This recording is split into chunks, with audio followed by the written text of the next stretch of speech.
hung on the west coast of Ireland. This could easily be a movie set or the cover shot for an Aer Lingus ad. Farmers drive their stubborn cattle down narrow roads between fieldstone walls. Donkey carts roll up muddy paths to thatched roof cottages. It is the picture of unspoiled simplicity, but it is no picture at all. It is a way of life for 150 parish families. This is the parish of Karna in the Connemara region, the Gael-talked country, where the old language, the Old Irish, is still spoken every day. It's about as far away from Dublin, from the big city, as you can get. Remote and isolated, only a few hundred families strung out along this rocky coastline. And yet the people here count themselves more blessed than any people in Ireland.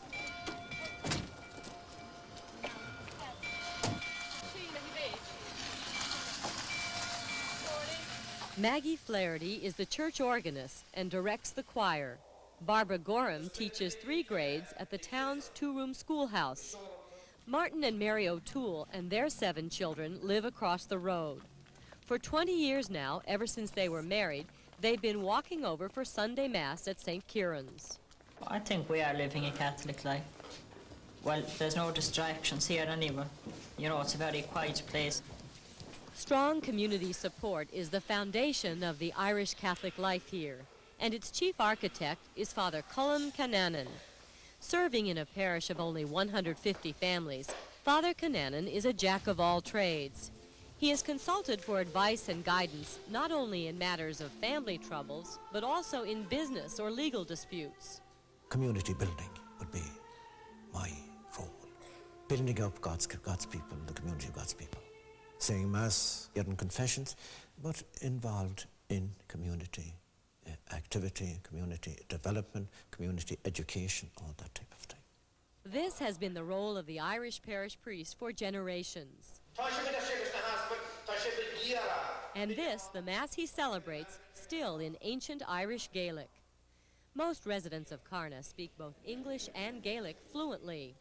Connemara is, in fact, one of the few regions where Gaelic is still taught in school, in church, and in the home as well.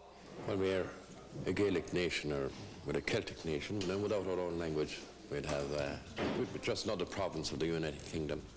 With Gaelic, we'd understand our own names, place names, and the history of the nation better.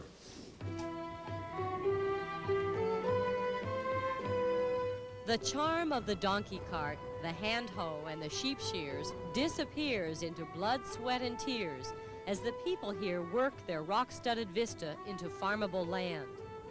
This is what they have, sometimes all they have, to produce their food, their clothing, and their shelter. Well, you can grow anything, mostly anything you want here, except oranges. But you can have your own cabbage, your own potatoes, carrots, parsnips, the lot. It's a goddamn shame if you have to go into town and buy your carrots, and you have open country out here and plenty land. Every man should have his own. The people of Karna live close to the earth. Their main concerns are working and living a peaceful life. Everyone's life is linked to everyone else's, from birth to death, from one task to the next, and the next. Peter Fitzgerald is building a home, and his brother Porrick and nephew Noel are lending a hand. Peter, tell me, how many rooms are you going to have in the house? 4 bedrooms. 4 bedrooms? That's a big house. Yeah. What room is this? What are we in now? No, the kitchen here. The kitchen? Yeah. So you stand at the sink and that's the view you get? That's right. Oh, it's beautiful. Beautiful. How long will it take to complete the house? About 3 months. 3 months. Each generation leaves its own impression on the town. But in the long run, very little ever changes. The homes, the people, and the landscape seem to stay the same. The land under Peter's house was given to him by his parents, passed on to them by their parents. Owning a plot of land and building a stone house with family and friends is an old story in Ireland. But having a job is another. This seaweed factory is the largest employer in Karna. It employs 12 men full-time. The seaweed is cut at low tide, dried, then used to enrich the soil. After the seaweed is dried, it is also exported, used as a stabilizer in products from ice cream to cosmetics. The factory runs 24 hours a day with 4 men on each shift. They are the lucky ones. They are the few men in Karna who have jobs. Martin O'Toole works the late shift. Why do you count yourself lucky? I walked into a job, and I'm 16 years in that job now, and I'm coming home to my wife and family. You feel that you're pulling your weight anyways. I mean, in this country now, there's so many out of work, and some of these people, they haven't a hope of getting a job. It's no fault of theirs, the people. I mean, we were all brought up on a dole. Dole, which is like Social Security. Yeah, a handout, yeah. We were all brought up on that, most of us here in Connemara. I'd say at the end of the day, you can't beat a job. Most children and teens have no hope of ever finding work, so they do what they can to help their family remain self-sufficient. Onya and Martine O'Toole help with the livestock, making sure the cows are put out to graze and the chickens fed.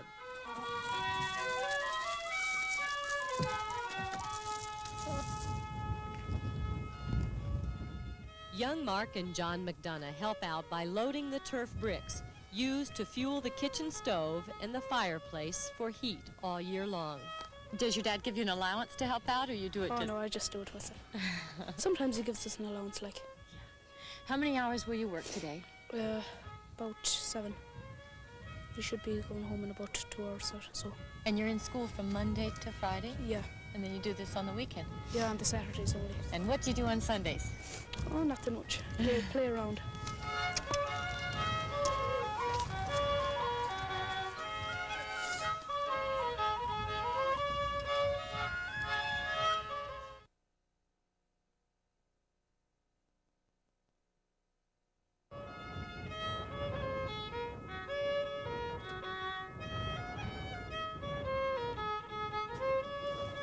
Each spring, for 2 weeks, Martin O'Toole and his eldest son take the donkey cart to the peat bogs. Martin has taught his son, as his father taught him, to handle the schlaw, to cut perfect, even slices of the peat, as rich in carbon as any fossil fuel. Is there a good feeling of having in your fuel supply for the year? It is. It's something to look forward to, I'm telling you, when the snow comes. Although we don't get that much snow here, but when it comes and the bad weather, I'm telling you, you're glad to be able to go out in the reek and bring in a barrel full of turf or what have you. Does it build a nice fire? Lovely fire, grand fire.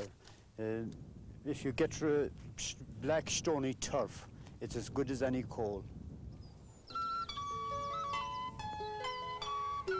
The Ard School was built in the shadow of the 12 Bends mountain range.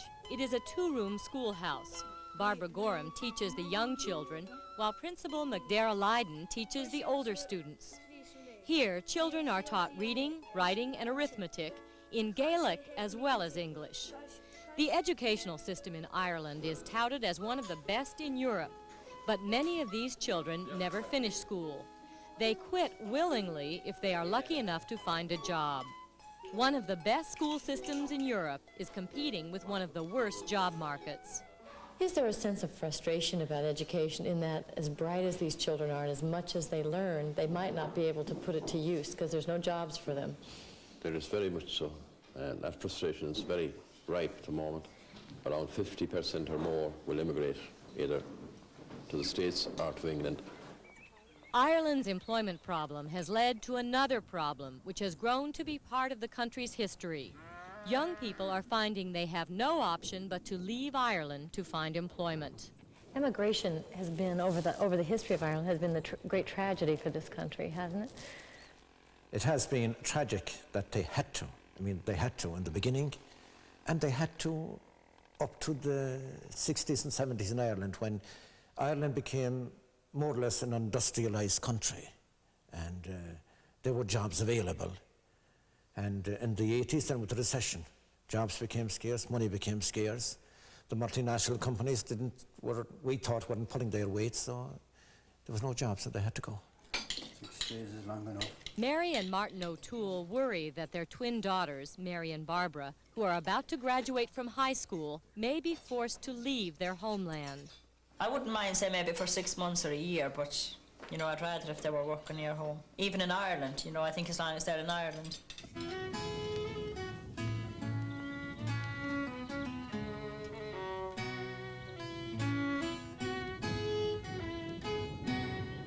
Change comes slowly to Karna, but it does come.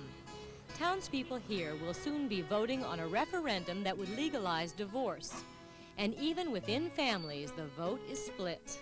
I think it should be for some people. I mean, if their marriage is broken up, you know, and they know that it's not going to work again, I think it would be good. I wouldn't think it would, because if you look at how parents before us and grandparents, when they had big families, they were too busy to talk about divorce, not alone getting it. And they work a lot harder than we do to bring up their kids. No, 142. Maureen Brown runs one of the town's 3 general stores. Like any decent general storekeeper, she stocks just about one of everything and knows just about everything about everyone in town, offering the latest news on who's married, who's having a baby, and who's doing what. Maureen is also the unofficial spokesperson for small village life. I think probably we have far more advantage than anywhere else because we have the quietness and we don't have any crime or, I mean, now our children can leave their bicycles out at night or anything and they don't get pinched, or the children can go out, or the teenagers, and they can walk in even at 2 in the morning from a dance 2 or 3 miles and they're quite safe. There's no danger. And I think the biggest advantage is bringing your children up here. What do you want? Just down the road from Maureen's store is Michael Moran's store. It's an ideal forum for maintaining his status as the only elected official in Karna, the county councillor. Not only does he own the general store, he also owns the town's most popular pub, and he plays the politician perfectly. Pub owner is always someone that people confide in and tell their troubles to and ask for advice and so on. Do they do that to you? Well, I don't hear confessions in the pub. I'm available on a contract price to hear anybody's confessions. But, you know, of course they do. You have to listen to everybody's hard luck story. You have to take a lot of it with a grain of salt or a grain of Guinness or whatever way you...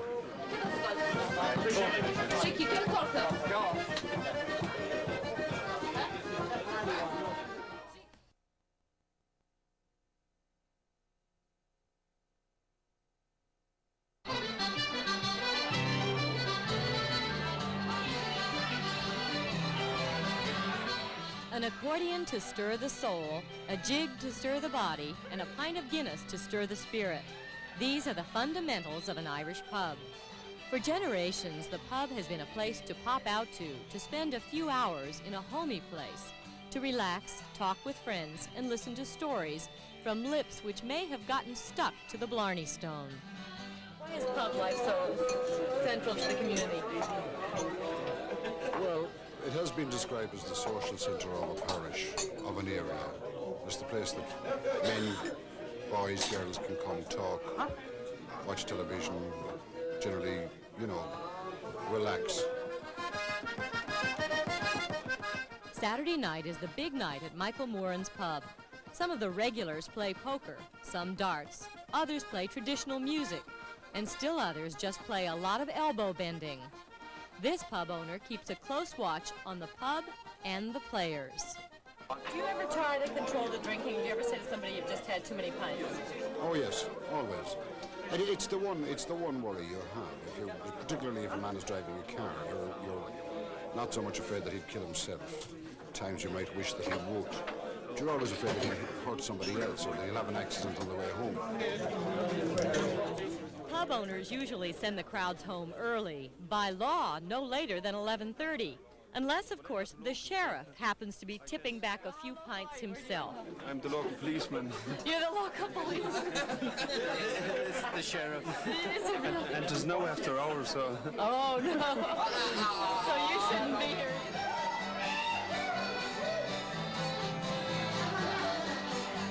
Down the road at the Karna, an Irish band strums out a never-ending repertoire of songs. Everyone helps out with a song and a dance.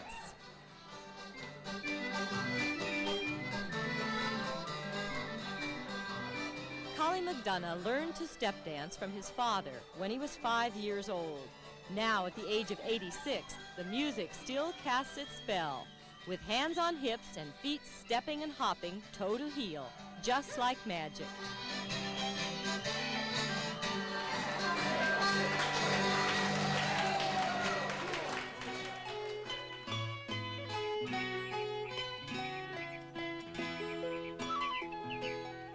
Except for a few cars and TVs, Karna is still the remote rural parish it has been for centuries.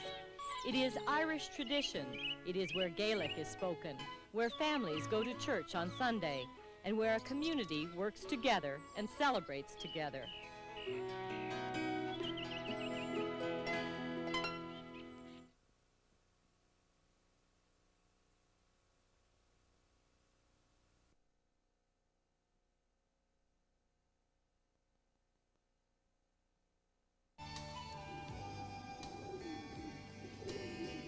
In boyhood's bloom and manhood's pride, foredoomed by alien laws, some on the scaffold bravely died for Ireland's holy cause. And though they sleep in dungeons deep, or flee outlawed and banned, we love them yet, we can't forget the felons of our land. Since the Troubles began in Northern Ireland back in 1969, nearly 2,500 people have been murdered. The majority of them, the vast majority of them, civilians. But now there is a new turn of events in this troubled country. Protestant police officers loyal to the British Crown are being murdered, not by the Catholics, but by their fellow Protestants.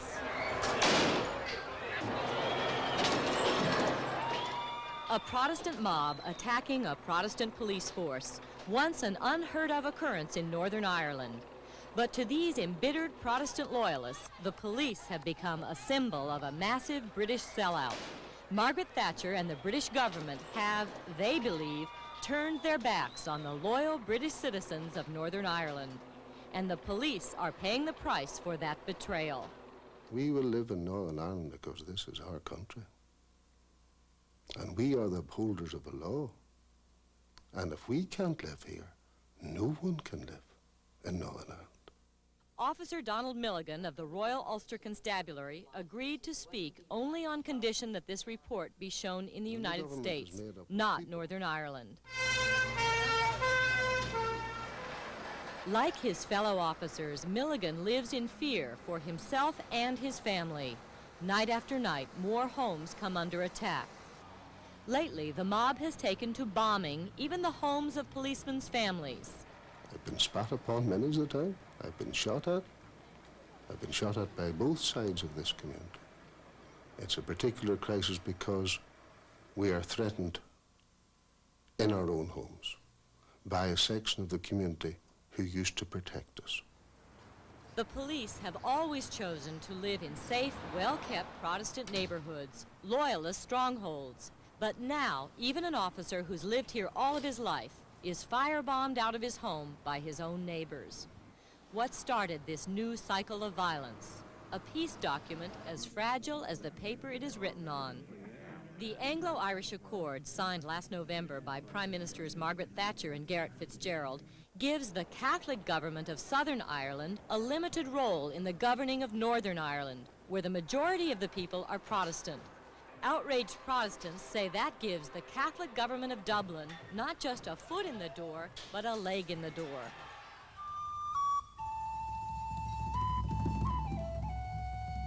Security forces in Northern Ireland are now on the run. British soldiers must not only watch their own backs, but those of the police. The police and the soldiers patrol the streets together. ever watchful of terror that could come from the rooftops or behind a lace curtain, from a seemingly innocent passerby or a parked van, from a Catholic or a Protestant. The IRA is still a threat, but now so are the men of the Ulster Defence Association, an illegal paramilitary group, vigilantes determined to keep Northern Ireland British and Protestant. The leader of the Protestant paramilitaries, Andy Thierry, is well protected in a second-floor fortress-like office. Thierry freely admits some of his Protestant paramilitaries may be attacking police. Why attack your own? Well, the problem here is that they don't really see the police as part of our system any longer. They feel that they're controlled by the Dublin government, so therefore they're a foreign police force. They're no longer here to protect us.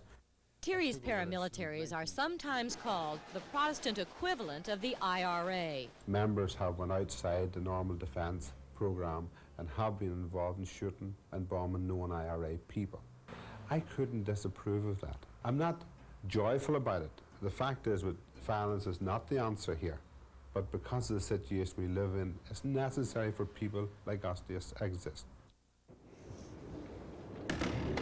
Just a few miles away in the Catholic neighborhood of Beachmont, Mary Kennedy is on her way to visit her daughter. Mary served time in Armagh Prison, accused of bombing a downtown hotel. One of the express purposes of the Anglo-Irish Accord is to give hope to people like Mary Kennedy, to wean their sympathy away from the IRA. Through them, the country will eventually be united. What would you call them? Freedom fighters. I think they'll fight for what eventually my grandchildren will live to enjoy. Stop it. This is Ireland's newest freedom fighter.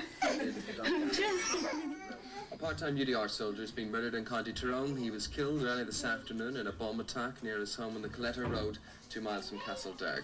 The part-time soldier's parents were sitting in the family car as he prepared to hitch on a cattle trailer left overnight at the end of the lane leading to their home.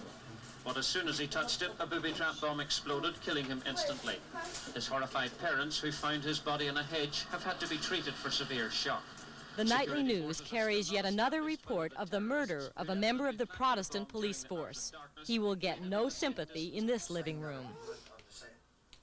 She would like to see peace, if not in her lifetime, then for her grandchildren.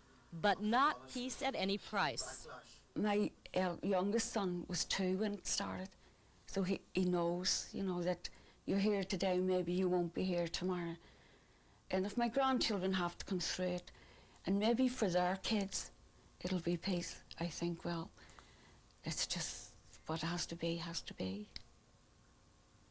There's no way that you'll see peace in your lifetime? I don't think so, no.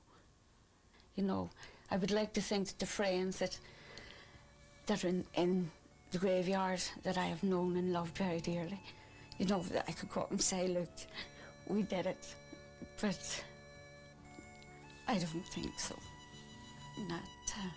Not in my lifetime. The awful thing is that you can be talking to somebody, you know, some fella one day, and maybe in an hour, you know, somebody come and say, you know, he's dead. It's a sad country, I think.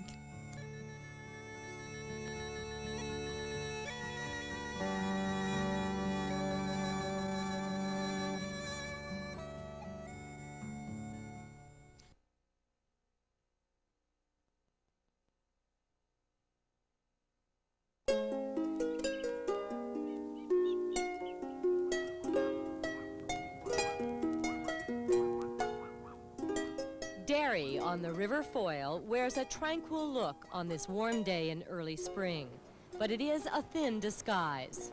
Derry has seen some of the ugliest violence in Northern Ireland. The notorious Bloody Sunday riot, in which British troops gunned down Catholic protesters, has not been forgotten.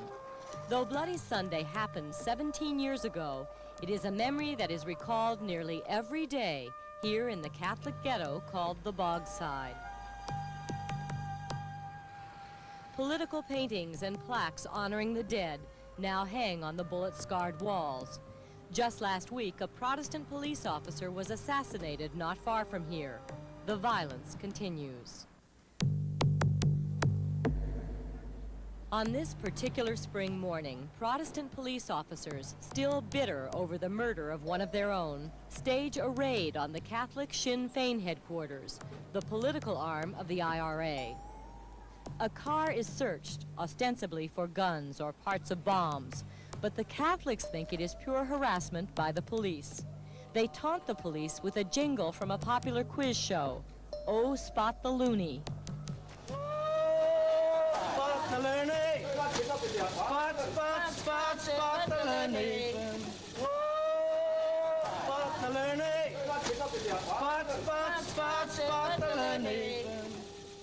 Here in Derry, too, police have been shot, bombed, burned out of their homes. They do not want their faces on television. Maybe seize that man's camera if he doesn't stop moving. We're not allowed to film. Are you trying to suppress news filming? Oh, I think it is. We represent ABC television in Boston in the United States. What's happening in this film?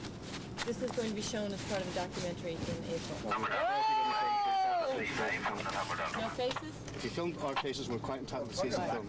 The raid has destroyed any semblance of calm in the Bogside on this spring morning. But Mitchell McLaughlin, Sinn Féin organizer, IRA sympathizer, is used to the disruption. He believes the oppressive British presence justifies violent attempts to get the Brits out of Northern Ireland. Our attitude is that people throughout the world are entitled to resort to arms if they so decide to resist foreign oppression or occupation. Can you give Dad a kiss? See you. Across town, Protestant leader Gregory Campbell is spending a little time with his pregnant wife and daughter before heading off to work. They live behind bulletproof glass, a TV camera over their front door, after the IRA attempted to bomb the family's car last year. That gave me a personal insight into the makeup of the Republican terror organisations like the IRA. And as I say, you cannot negotiate or talk with or debate with those people. How do you debate with someone who's prepared to murder you and your wife and your family? You can't do it. And you cannot arrest them either, because how do you arrest someone who's prepared to pull the trigger and blow your head off? The only way you deal with fanatical, hardened terrorists is to shoot them. On the surface, no two men could be farther apart than Gregory Campbell and Mitchell McLaughlin. Tell me about Gregory Campbell. Gregory Campbell is a working class man, as I am myself. Gregory Campbell represents a working class constituency, as I do. He's elected to the same council that I am elected to. And I think that Gregory Campbell and I have much more in common than he realises. Have I anything in common with someone such as Mitchell McLaughlin or those who would support the IRA campaign? The answer is I have nothing in common. I see myself as British. They see themselves as Irish. If you're so much alike, what is it that separates you? Well, a mistaken belief on his part that Britain has a right to be in Ireland, first of all, and that he is more British than he is Irish. Everything I have, every part of my tradition, of my historical links, is to do with Britain. I identify with London, with England, with Scotland. He identifies with Dublin, with the south of Ireland. He identifies with a different flag, with a different government, with everything that I identify with and hold dear. He is determined to pull down and to trample in the gutter. Do you believe you will see peace in your lifetime? Well, believe I think is putting it too strongly. I sincerely hope, because I have 3 boys. I have a family of my own. And I sincerely and desperately hope that they don't have to go through the same form of social injustice that I had to go through. And I have a fervent hope that we will see peace in Ireland in my lifetime.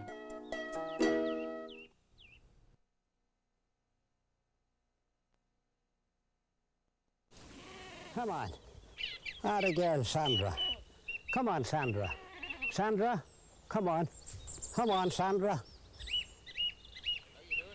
Come on, Sandra. Yes, come on, Sandra. Poor Sandra. You come on.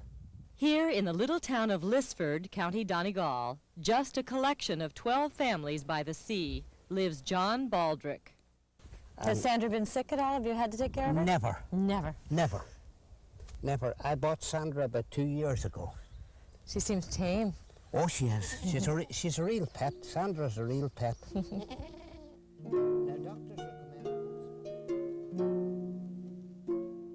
John lives in a world as small and bright as the mythical Brigadoon.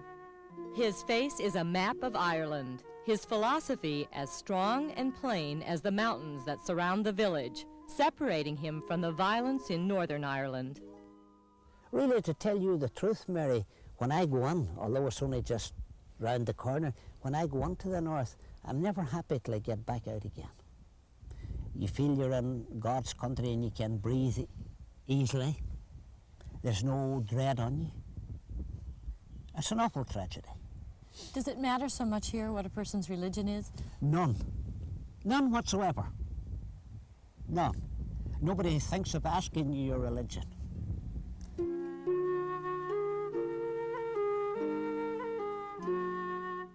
Oh, it's a beautiful day. It's lovely today. Now, will most of the spring be like this? Days like this? Oh, yes. We're even hoping that it'll be better. Early spring is my favourite season. I like the early spring. When the young lambs arrive and you see them, hear them bleating and calling and you see them playing, young calves arrive. It's a busy time, but still, that's the time I like best. Get a listen to the ticker now and see how that's doing. His neighbors know him as part Pied Piper, part Francis of Assisi, and a man who knows hundreds of the old stories. Stories he learned as a barefoot schoolboy, and stories of St. Columkill, who came upon two greedy fishermen who had just caught some salmon, but hid the fish from the saints so they would not have to share. So they said, here's this stranger coming, he'll possibly ask for some of them, and they had them. They hid them? They hid them. And they asked, had they any fish? They said, no, they caught nothing. They said, there'll never be any more there.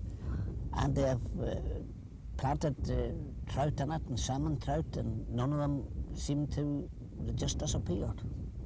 So whether that was real or not, I don't know. All because they denied St. Columkill. Because they denied giving him a fish. And hence fishermen today, I'll always give you a fish. If they only had one, they would have it. Would you ever consider living anyplace else? And nowhere else. I like this so well. You go in at night and put on your light and turn on the radio or the telly and have a cup of tea or a cup of coffee and a smoke, and you can put your feet up. You're really happy and at ease, contented. Your life sounds pretty full and pretty decent. Do you feel blessed in your own life? Well, thank the good Lord, I've had a good life. Much as I choose. Easy way of going, my own sort of making.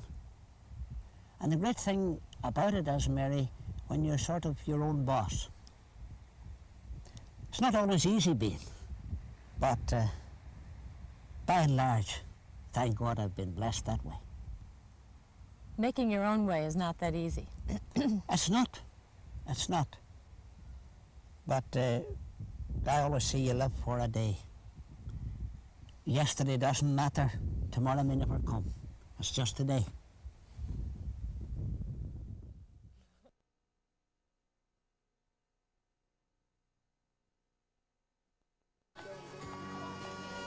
A nice pair of tomatoes and mushrooms.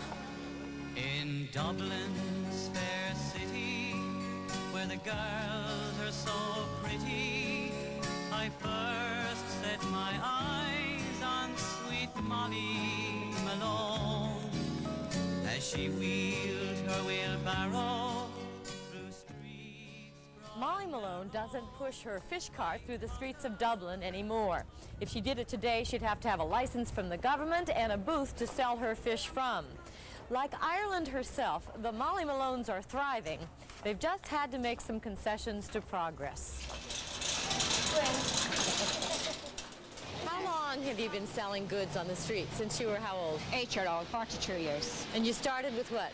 I started fruit at the Capitol Cinema on Princess Street, just through the arcades. Sat near the fruit from a basket. basket for years. But now you can't do it anymore. Why not? They won't allow us. We don't want, you say we're a nuisance of society on the streets, that we just torment people, and there's the shopkeepers, it's mostly all the businesses people. It's them that's doing all the protests against us, you know, they don't want us there. They say you're annoying people on the street. They say we're annoying people on the street, yes. Dublin is a city steeped in history and tradition, and the largest in the Republic of Ireland, a city of churches, bridges, and universities. Ireland's total population is just 3.5 million, and a third of them are young people. Universities here are thriving, and the emphasis nowadays is on science and technology. A country that was once solely agricultural is now becoming industrialized. Prime Minister Garret FitzGerald. Well, it is a country which is changing very rapidly, and the rapidity of change is partly due to the fact that for several decades there was very little change. The industrialization of the country proceeded very rapidly in the 60s and 70s and into the 80s. We now have a very large high technology sector, computers, goods of that kind. Our exports of these are very large. In fact, I think the number of employees in Ireland in that sector is about 7 times as high as a share of the population as it is in the rest of Europe. Several New England companies have recently located new offices and factories in Ireland. The Industrial Development Authority in Ireland is working to draw even more companies into the country, hoping to strengthen the country's industrial base and provide jobs for those many students graduating from the universities. Unemployment is a very big problem right now in Ireland. What needs to be done?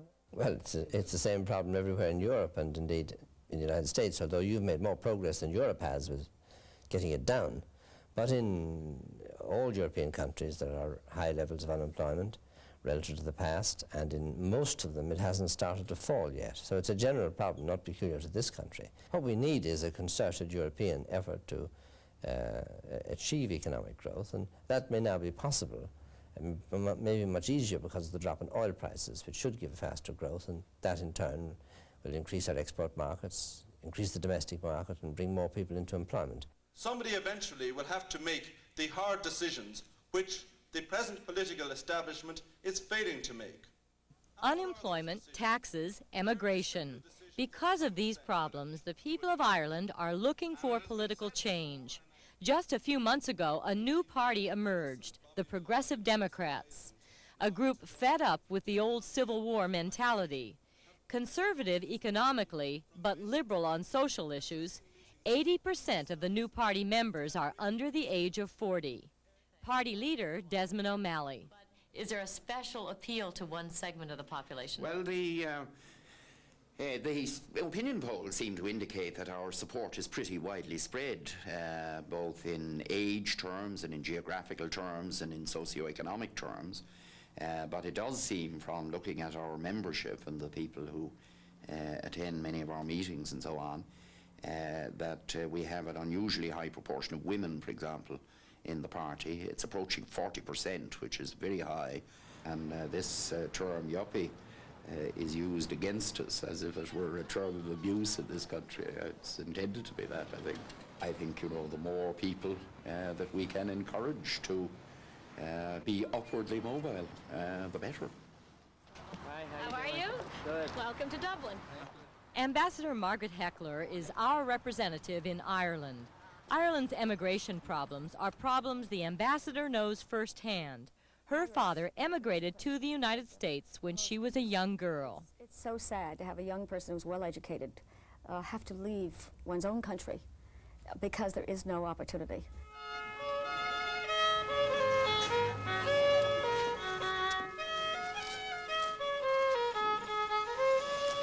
The Molly Malones have accepted the changes of contemporary Ireland.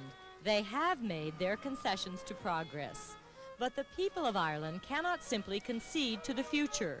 They must embrace it with open arms if Ireland is ever to truly take charge of its own destiny.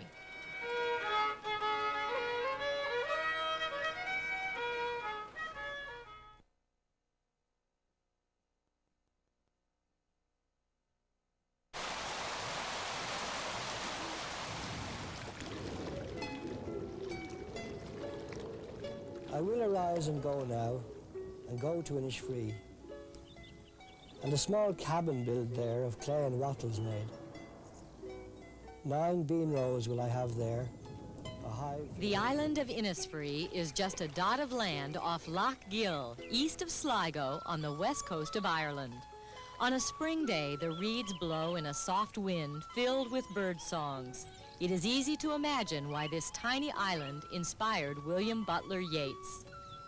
I will arise and go now, for always, night and day, I hear lake water lapping with low sounds by the shore, while I stand on the roadway, or on the pavement's grey, I hear it in the deep heart's core.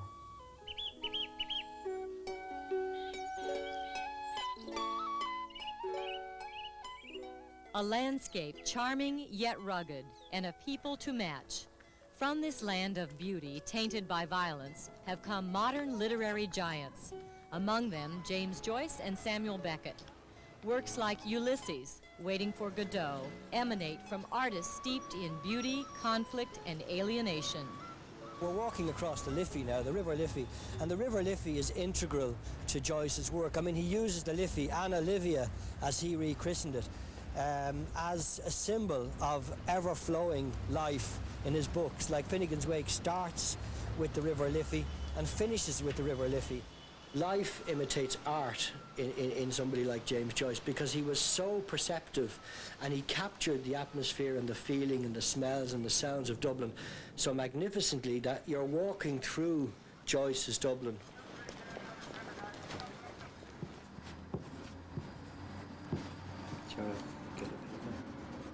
His art makes him a painter and a literary expert. Gerald Davis illustrates on canvas the classics of Irish literature. His vivid interpretations of Joyce and Beckett are sold at his gallery in downtown Dublin. Gerald Davis is currently running a Samuel Beckett exhibit in honor of Beckett's 80th birthday. These Irish artists that we've talked about, or we've just spoken about today, Joyce, Beckett, Yeats, is there something in the Irish character that produces such masters?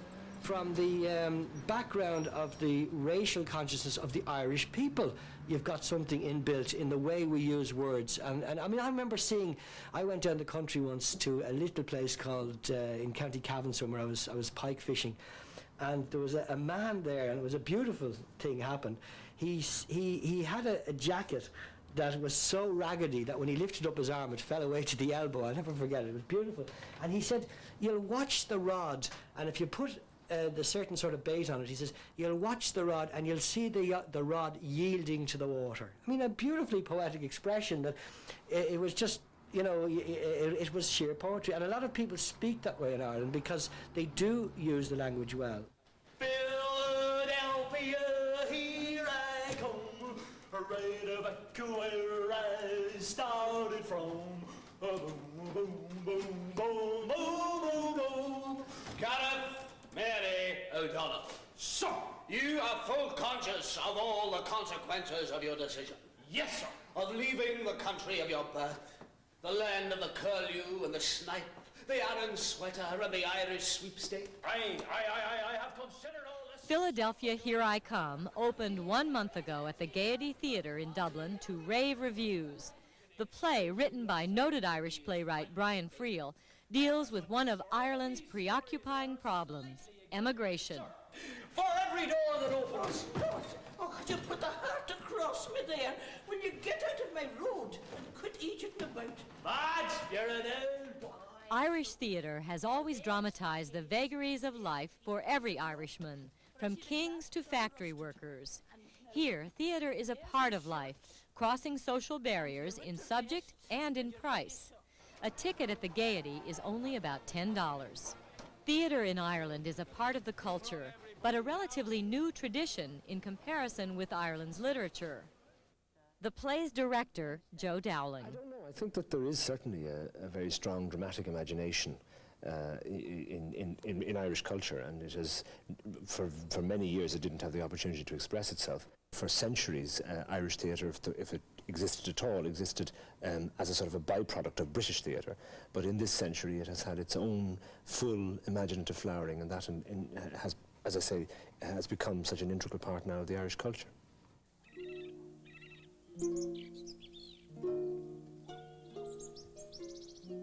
Under Burr Ben Bulben's head in Drumcliff churchyard, Yeats is laid. An ancestor was rector there long years ago. The Irish claim it is the landscape here that inspires their artists.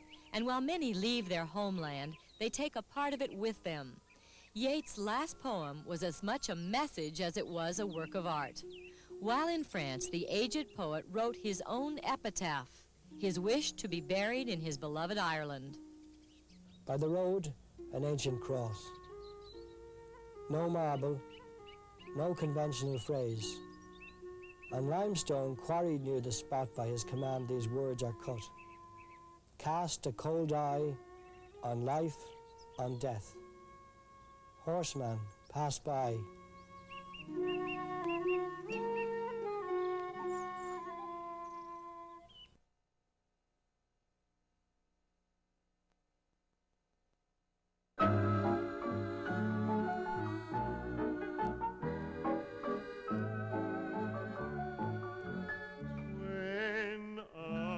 When Irish eyes are smiling. When Irish Eyes Are Smiling, an old Irish tune, not on your life. The song was actually written by an American actor by the name of Chauncey Alcott.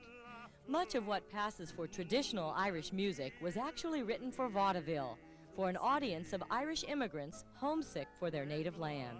Irish hearts are happy. This is what real Irish music sounds like. It can be the fast pace of a lively jig or reel that the young people enjoy.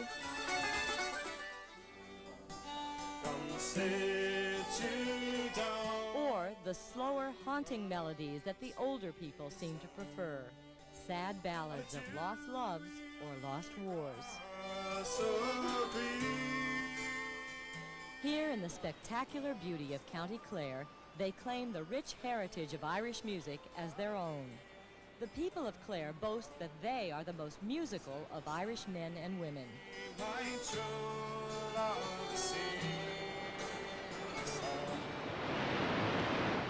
Not far from the fabled cliffs of Moher is a little town with the unlikely name of Doolin.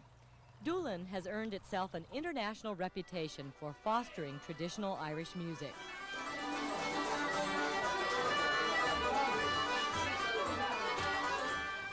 In the 60s, it was a counterculture haven, a sort of Haight-Ashbury of Ireland. But now, the best of traditional Irish groups, the Chieftains, Wolf Tone, Christy Moore, come here to refresh their souls and learn the old tunes from masters like Michael Russell.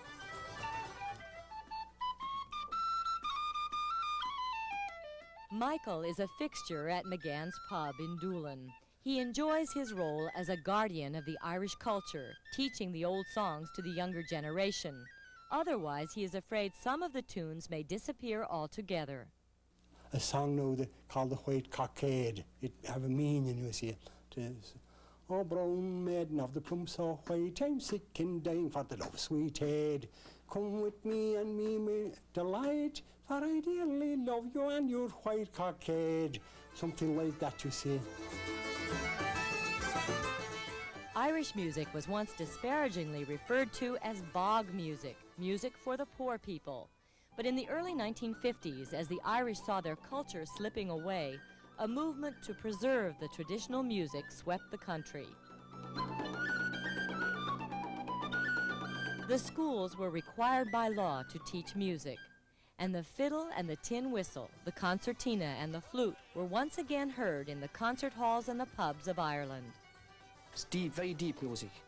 I've great love for Irish music. It sends a shiver down my spine when I hear good music. That's nearly the best expression I can make of it, like. When I walk into a pub now, and if there's a good atmosphere in the place, and I hear fellas playing their heart, I mean, not playing for money as such, like, but just playing good, genuine Irish traditional music. That's it. That's what it's all about, like. The whole crowd getting together, like, and everyone really enjoying themselves.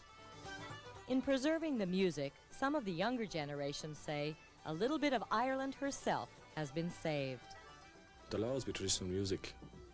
It mightn't be as popular, but there will always be music. We'll always be sitting by the fire here drinking pints of Guinness and playing tunes anyway, so like, it'll never die, it'll always last.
Chronicle presents the main streets and back roads of Canada.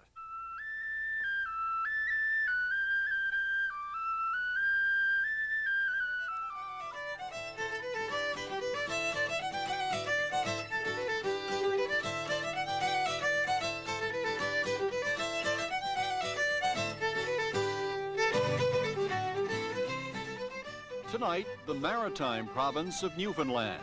Its rugged landscape sustains a hardy and independent people. And 12 miles off its coast sits the charming French colony of Saint-Pierre.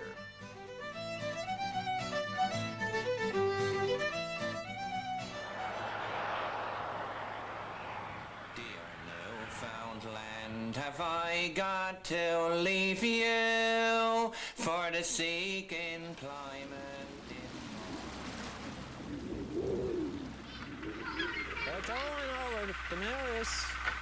Forced from this nation by sheer starvation, I now must leave you, dear Newfoundland.